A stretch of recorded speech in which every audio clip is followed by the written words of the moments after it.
Welcome back into Cougar Tracks here on the KSL Sports YouTube page. Every single day, we've got you covered with BYU Sports Talk here on Cougar Tracks. Make sure to subscribe to the show. Leave a 5-star rating and a review. Helps out the show a ton. And also, subscribe to the KSL Sports YouTube. Like this video if you're watching. Appreciate however you're listening or watching the show. Appreciate you for all being on board. Still kind of closing thoughts on the Kalani Sitake extension from a few days ago. It's been funny to see kind of the crumble jokes on social media. There was a crumble cookie box at the Virginia Tech signing day event with James Franklin, the former Penn State coach.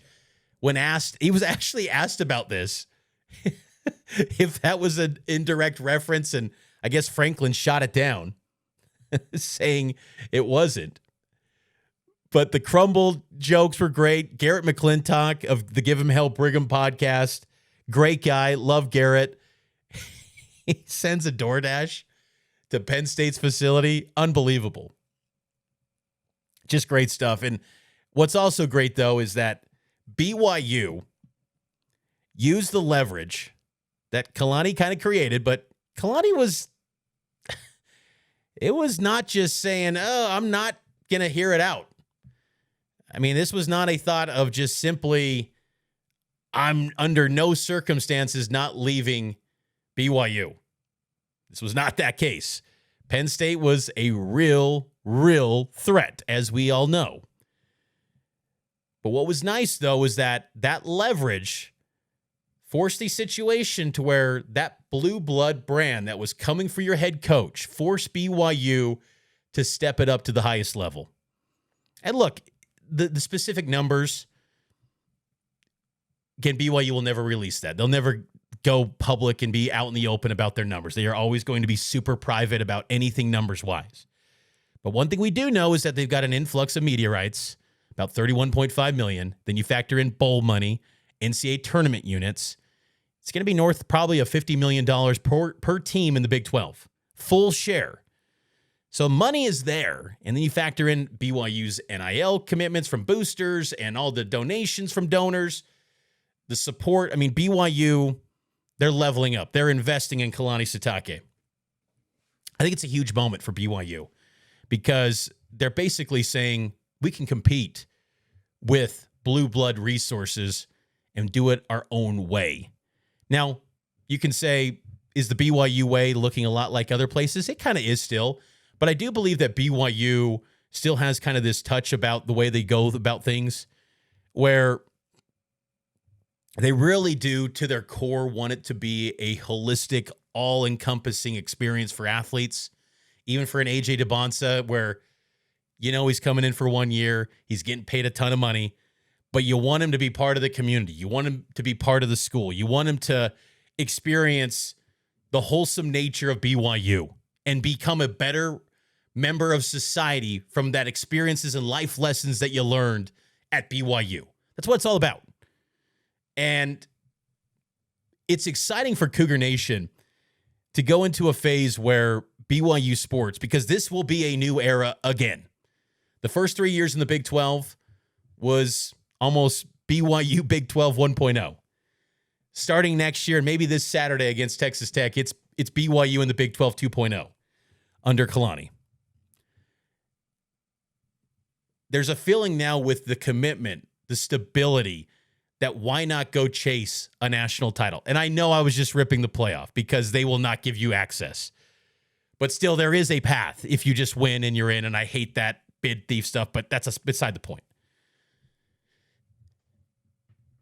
You're chasing something big. You're trying to climb the ladder, as Brian Santiago said, and try to go win something great. And Kalani Sitake runs this football program. It is his. There have been many times during his tenure where you hear behind the scenes about how if they could get this more support for this and that, and if they acted a little bit quicker. Well, that day is here now. And Kalani is the face of BYU football, and he has everything in front of him to get it done at the highest level and execute his vision the way that he wanted it to be when he took this job in 2016. And for that, I think this is such a, I don't say historic, but just a significant moment in BYU football history. It's a massive moment because you're basically saying this is the guy that's going to give BYU football a chance to break through, go to the playoff, and win games and compete at the highest level, not just for 1 year, but to be in the mix and in contention on an annual basis. That's what they're shooting for. They're trying to do it big. They're not trying to just win 8 or 9 games every single year. They've done that for 40-plus years. They're looking to take it to a higher level. And with the signing day class that they got yesterday and all the momentum that's happening in the program, it's exciting times for Kalani Sitake and his BYU football program. And I thought it was noteworthy, too, when Vice President Keith Vorkink at the press conference, referenced the statement from President C. Shane Reese. He was traveling. Just some of the comments, and we'll play that clip right now, but the support, the way that this school, the church at large views Kalani Sitake, it's significant. He's no longer just this alum that was the fullback. This is a well-respected man that they absolutely needed. Here was VP Keith Vorkink. President Reese is traveling. Invited me to read this statement. In many ways, Kalani Sitake is the public face of Brigham Young University.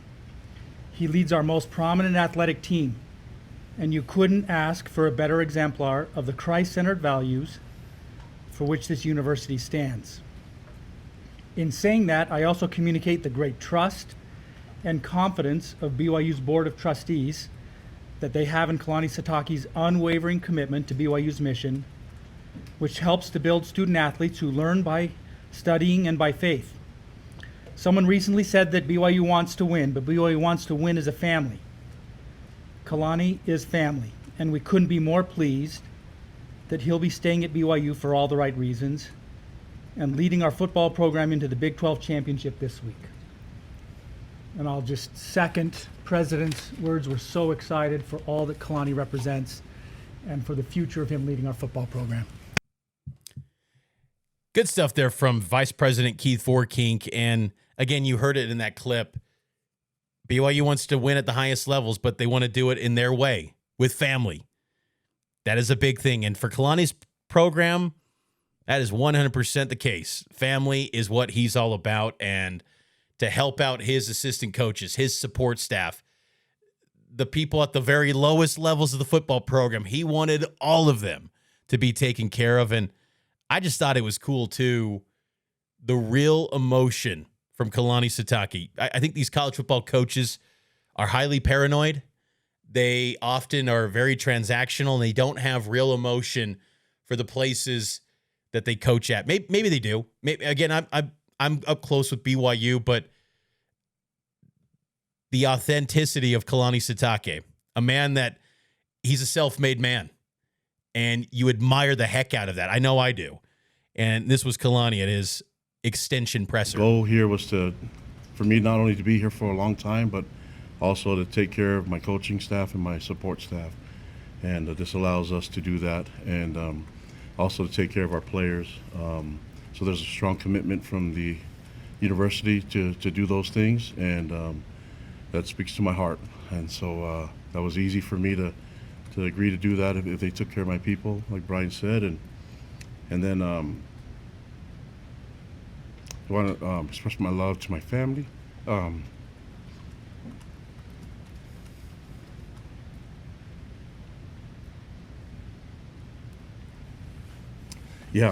Pops, and all my family. I mean, I got tons of cousins, you guys know. Even some that claim me that we're not blood related, but it's okay. But thankful to all my family. I've been raised by a village, and I hope I can make them proud.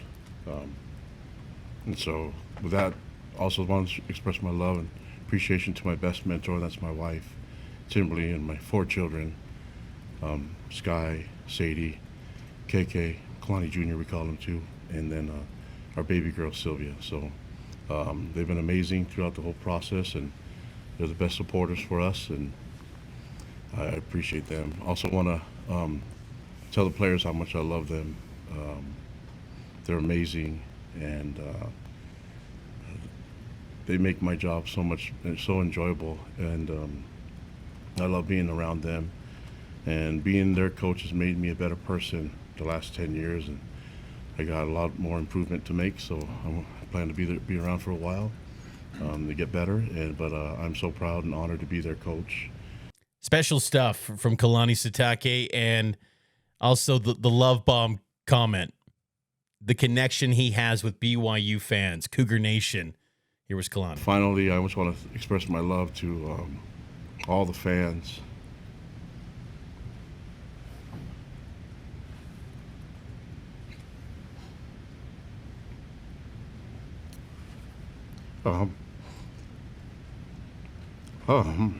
My wife said that the last day or so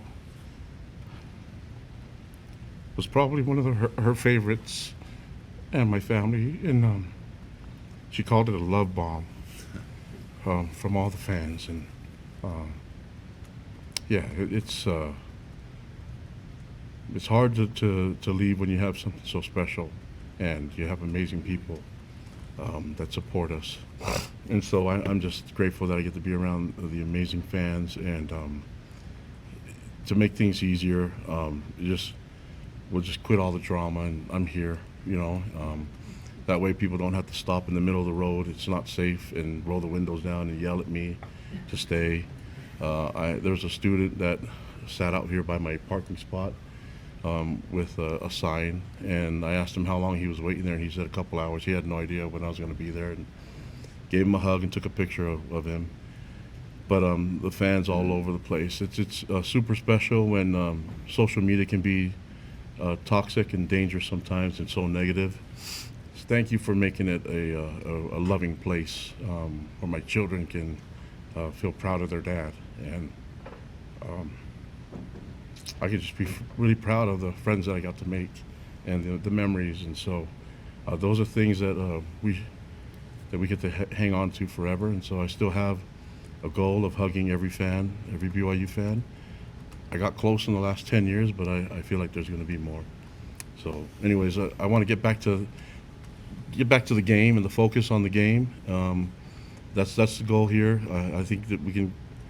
I'm a low maintenance guy, so as you can see, I just came from practice, so this is what I wear. It's all free, and so I just plan on just to get the focus back on the boys, back on us playing Texas Tech, and this amazing conference with the Big 12, with a great commissioner like Brett Yormark, and looking forward to the matchup against Texas Tech this weekend. And let's have more fun with that, and we can just I can answer the questions from you guys, but we can just move on and know that this is settled and get back to the game. So love you guys. Awesome stuff from Kalani Sitake. I think that emotion was as real as it gets, man. BYU football has this amazing connection. I think a lot of programs, do this, but I think with BYU, it's special because it's connected to the Church of Jesus Christ of Latter-day Saints.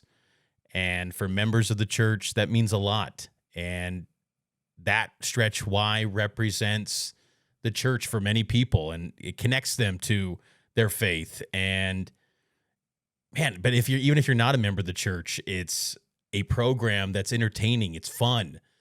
It's great style of play, fun environment, family environment. It's just, it's a great experience. It's just wholesome fun, even when it's, tough times where BYU's losing games in those stretches. And Kalani's experienced that 2017, 2023, from 2018, 19, it was a lot of mediocrity, and there were some ups and downs, but even through it all, BYU football just has this pull on people, and the emotion from Kalani Sitake, he understands that. He understands Cougar Nation, and it was cool to see Cougar fans rally around Kalani Sitake on social media, because honestly, I've thought to myself and really expressed this to people, I think Kalani's been undervalued and underappreciated at times from Cougar Nation, where they feel like, oh, Jay Hill would be better. And look, I think Jay Hill would be awesome, but Kalani's the right guy. He's the man to lead the program, and Kalani and Jay together, that's an incredible duo. One of the best duos you're going to find in the sport, coaching football. And Aaron Roderick lets his ego at the door. He doesn't care about putting up 40, 50 points, even though I think everyone would love to see it. I know I'd enjoyed seeing that, but still, it's just as effective to win a game 24-10. So it was a really memorable moment going to that press conference, and it was great to be back in the student athlete building. We don't get to do that very often anymore. It's always Mondays or on Zoom, so we don't get to actually be in person and talk to Kalani in person instead of a highly emotional post-game press conference, win or lose. It's nice to something celebratory for Kalani and see all the popular faces, the Crumble CEO, Jason McGowan, Ryan Smith. See everyone there, Elder Gifford Nilsson. So it's good stuff.